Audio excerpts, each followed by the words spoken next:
everyone, I'm Deirdre Sargent and I play Queen Elizabeth at the Northern California Renaissance Faire. And today we're going to take a look at my gowns.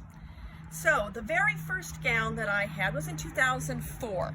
It was a purple cotton velvet like this one, but very simple. When I auditioned, and between me auditioning and getting the part and the fair starting was only a couple months. So it had to be just quick and dirty. Later I added in some new sleeves and a four-part. This is that four-part. It's hand embroidered and jeweled. The original gown was made by Cherie Moore, and who is an excellent seamstress here in the Bay Area. So in 2005, we have the copper and purple gown. This is what I call the 2.0 model. The first one had a different bodice and a different four-part and sleeves.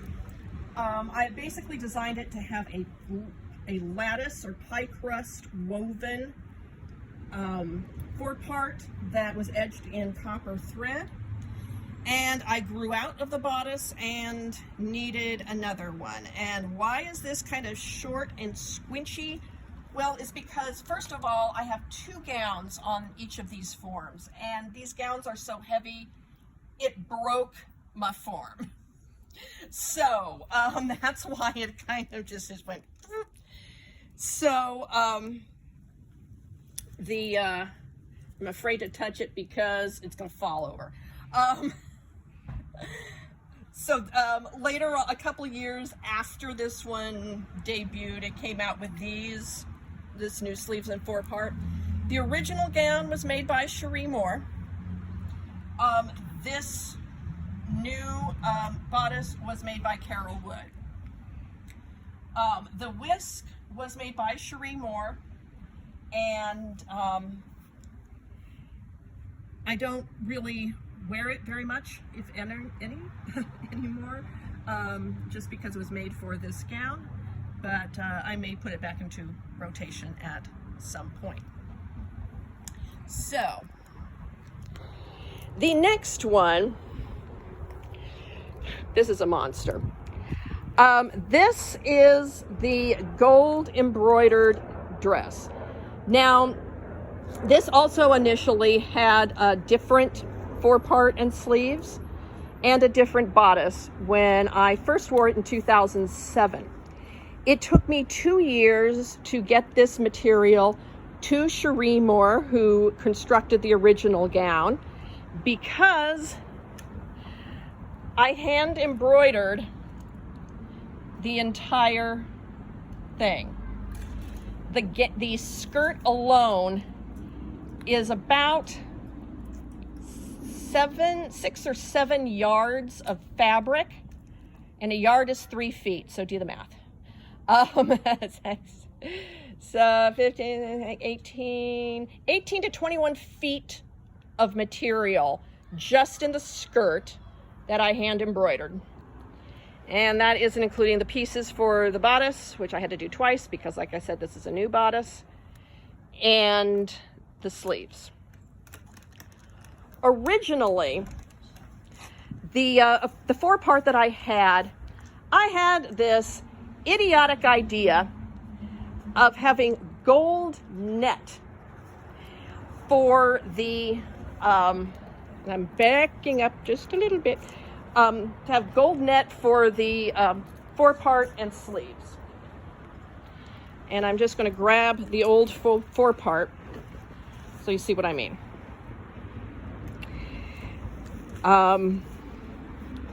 Here's the problem. Each of those little things there have to be tacked down individually, or else they snag. And guess what? Even with them all tacked down individually, they still snag. And when I fold it up, I have to have a piece of material on top of it because it cannot fold on top of itself or the pearls catch.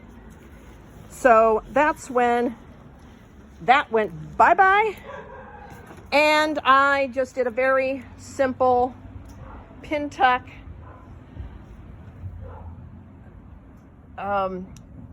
material, 4-part with Swarovski crystals. The arms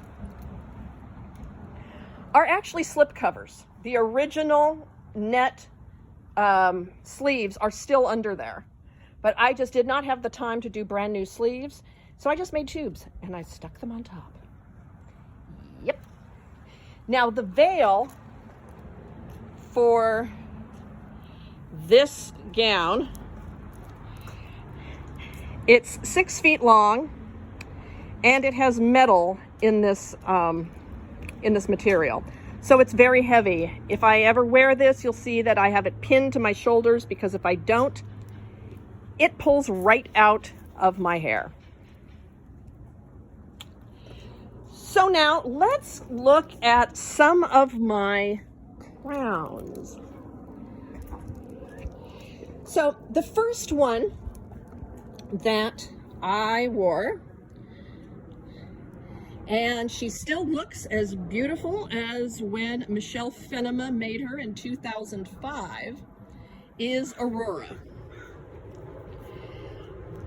Basically, I had not seen hardly any queens in the nation wearing things that were this incredibly elaborate. Michelle Fenema is a textile artist, and the crowns that she has made are all individual works of art. And yes, you can have one for yourself. And no, it is not going to cost you $200 or $500. Try $2,000. No, totally worth it.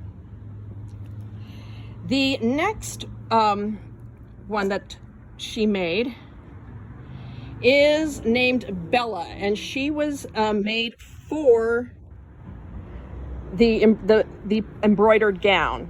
So this butternut velvet matches. I'll try to find some sunlight here. There we go. Let's see. The butternut velvet matches that gown.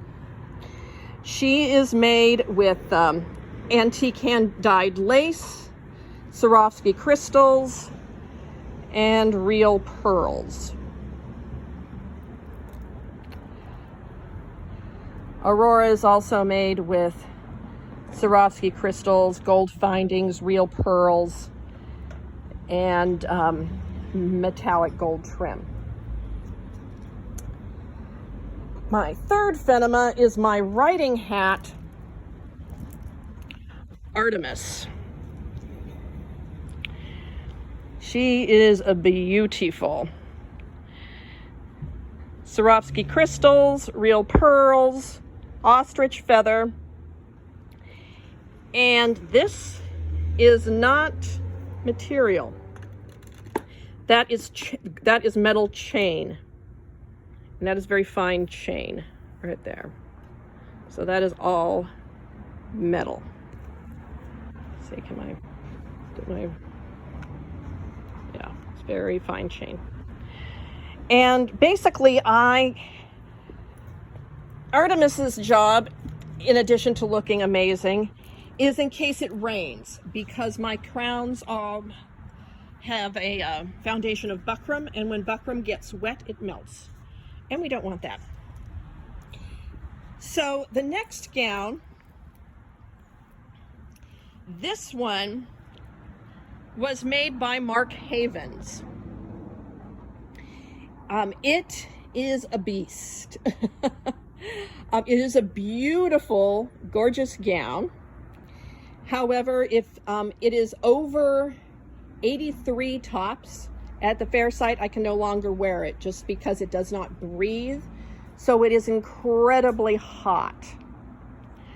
But it is very beautiful, and Mark's tailoring is superb. Not only did he make he made everything. He made the hoop that is underneath it. He made the underskirt, the overskirt, the bodice, the sleeves. He made jewelry. And yes, I will show you another Mark creation if you didn't see my other video. And he also made a fan and a garment bag. Oh, and the bun roll. And I don't even know if I can see. He hand embroidered with a machine. Well, I guess not hand embroidered. He machine embroidered my name onto the pieces, including the bum roll. So if you're thinking of stealing it, my name's on it. So there you go.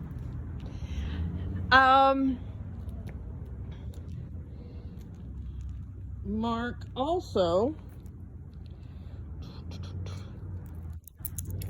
hand painted this portrait of David Wine as the Earl of Leicester that I wear. David has one that Mark hand painted of me. And the last gown, and like I said, I'm so tiny and so short. My poor dress form is my golden anniversary gown. Now, it's really hard to tell unless you're here in person, but when the sun hits this, it glows. This material was made with metallic thread in India, and it was very pricey, but not as heavy as the hand embroidered gown. I have had 2 different versions of this gown as well, with these are new sleeves and 4-part. I've been kind of messing with stuff to try to get things the way that, you know, I want them. I won a Masterpiece Award for this gown. Yep. Celebrating 50 years of the Northern Faire, I wanted a gold dress for the golden anniversary that could be seen from space. So there we go. And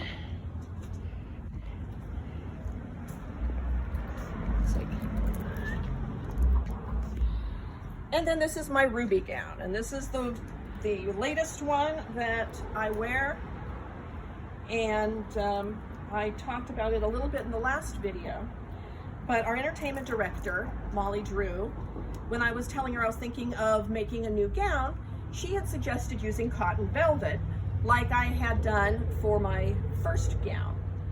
And as you can see, you don't need a lot of gewgaws all over something in order for it to be striking in a design way.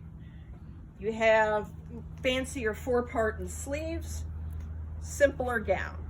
If this gown was all swirly brocades just like this, it would fight with each other, and that would be bad. So this is my little quick run through of all of my queen gowns. And now I have to haul all of this back into my sewing room, which looks like an earthquake hit it, and get everything put away. So, it's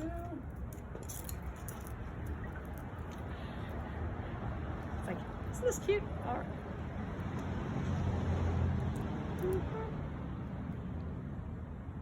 There. No problem at all. So, I am looking forward to seeing all of you next year in 2021 in Willington at the Northern California Renaissance Faire. Huzzah!